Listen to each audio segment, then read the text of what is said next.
मूंगफली की खुशबू, गुड़ की मिठास, मक्के की रोटी, सरसों का साग, दिल में खुशियाँ और अपनों का प्यार। मुबारक हो आपको लोहड़ी का त्योहार। दोस्तों, आप सभी का स्वागत, अभिनंदन आपके अपने सोशल मीडिया मंच में। आपका मित्र हिमांशु घोषाला। तो भैया, मूंगफलियाँ और रेवड़ियों का पावन पवित्र त्योहार जो अपने संग आध्यात्मिक के साथ साथ पर्यावरण को, प्रकृति को भी जोड़ता है, संजोए रखता है।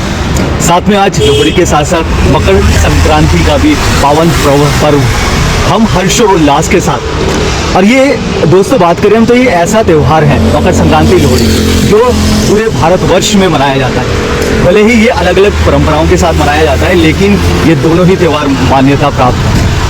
अब हम बात करेंगे कि क्यों, क्योंकि देखिए सुबह सुबह का वक्त हुआ है, इस समय सुबह सुबह का समय है और इस समय हम जो हमारे निकटवर्ती गुरुद्वारा साहिब थे वहाँ पर हमने मत्था टेका और गुरु जी की अरदास की।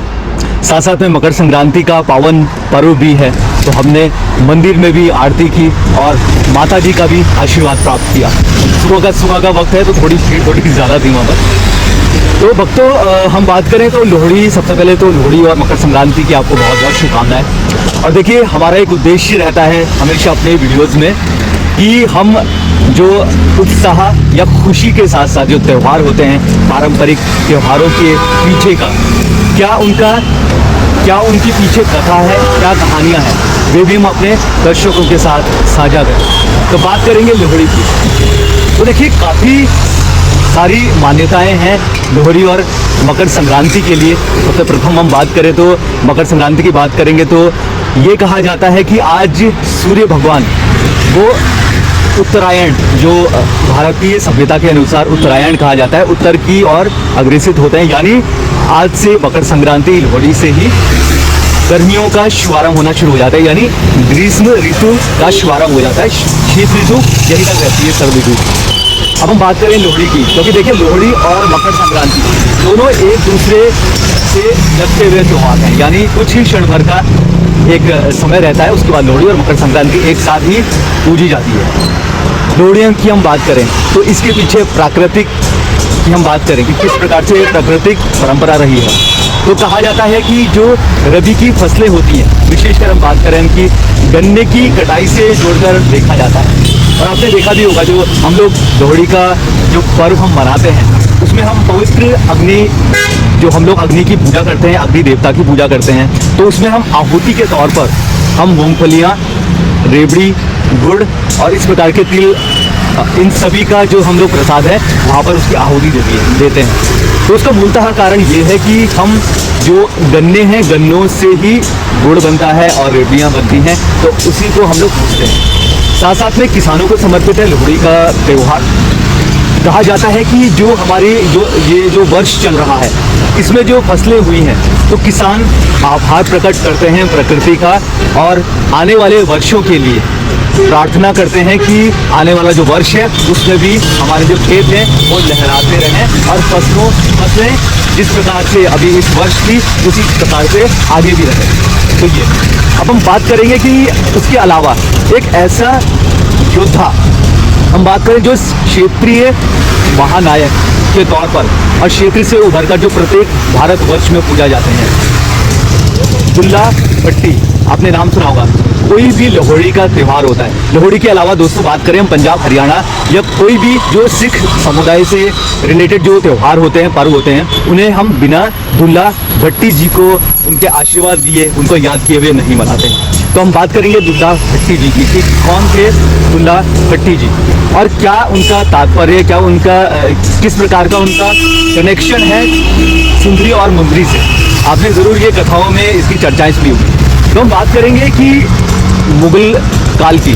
तो मुगल काल में जो वहाँ के जो मुगल शासक हुआ करते थे वो दमनकारी नीतियाँ पहले से ही अपनाए हुए थे। तो वो क्या करते थे, वो जो उनके जमींदार हुआ करते थे उनको जो अविवाहित कन्याएं हुआ करती थी उनको बेच दिया करते थे। यानी जिनकी जो कुंवारी महिलाएं होती थी उनको बेच दिया करते थे, साहूकार के द्वारा बेच दिया करते थे, उनकी बोली लगाई जाती थी।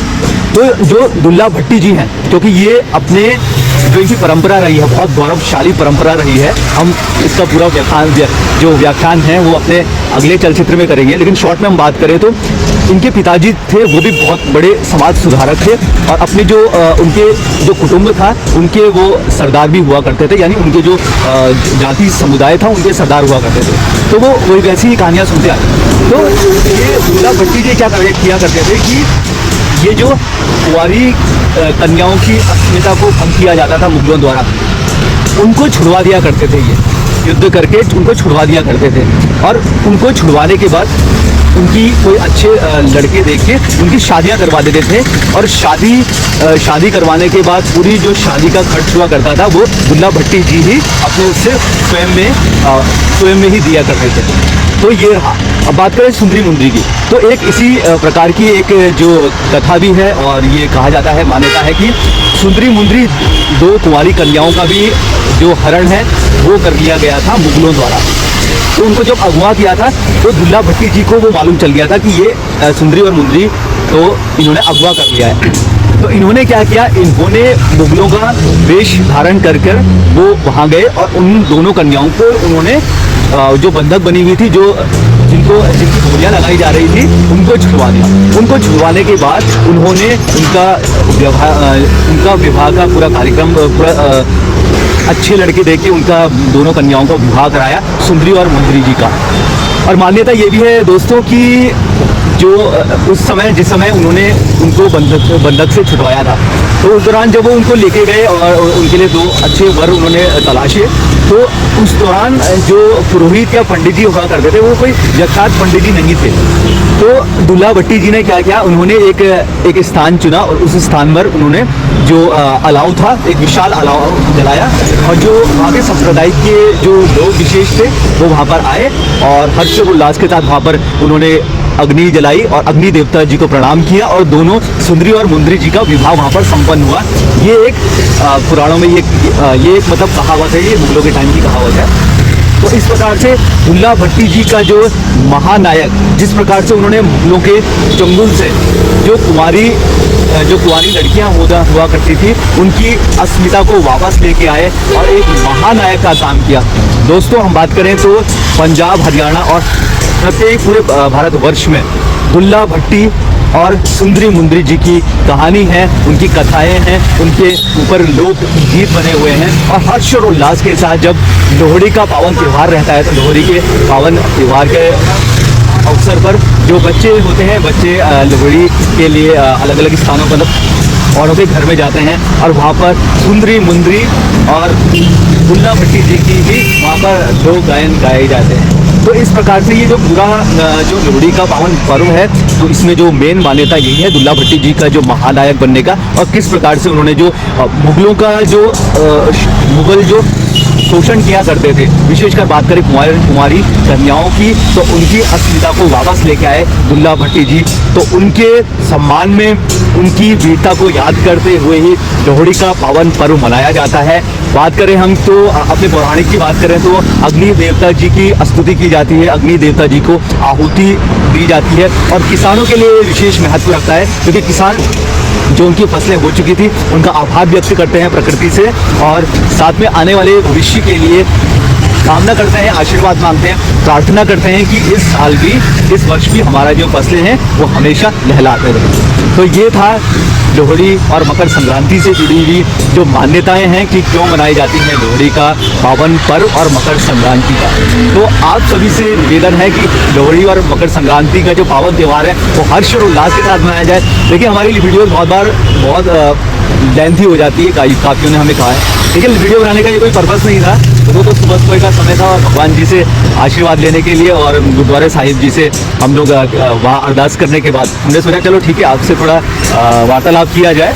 तो ये था हमारा, देखिए चैनल का एक ही मकसद रहता है कि हमारे चैनल का उद्देश्य यही है कि हम पर्व के साथ पर्व मनाएं, संस्कृति का हम लोग सम्मान करें, लेकिन साथ साथ में हमारी भावी पीढ़ियों को और हमें ये ज्ञान अवश्य होना चाहिए कि हम किस प्रकार से जो हमारी जो पर्व है वो क्यों मनाया जाता है, क्या कारण है, चाहे वह पौराणिक जो मान्यताएं हैं, चाहे वह मध्यकालीन की बात हो, चाहे वह जो इस समय चल रहा है इस सभी की बात हो। तो हमें ये जानना बहुत ज़रूरी होता है और बस यही हमारी एक उद्देश्य रहता है अपनी वीडियो से। तो पुनः आप सभी को लोहड़ी और मकर संक्रांति की बहुत बहुत शुभकामनाएं, हार्दिक शुभकामनाएं, लख लख बधाइयाँ, और सब आप लोग एंजॉय करें लोहड़ी का पावन पर्व में। और गजक, मूंगफलियाँ और जो जितने भी जो पकवान होते हैं उनका भोग लगाएं और अग्नि देवता जी को का आशीर्वाद प्राप्त करें। लख लख बधाइयाँ लोहड़ी और मकर संक्रांति।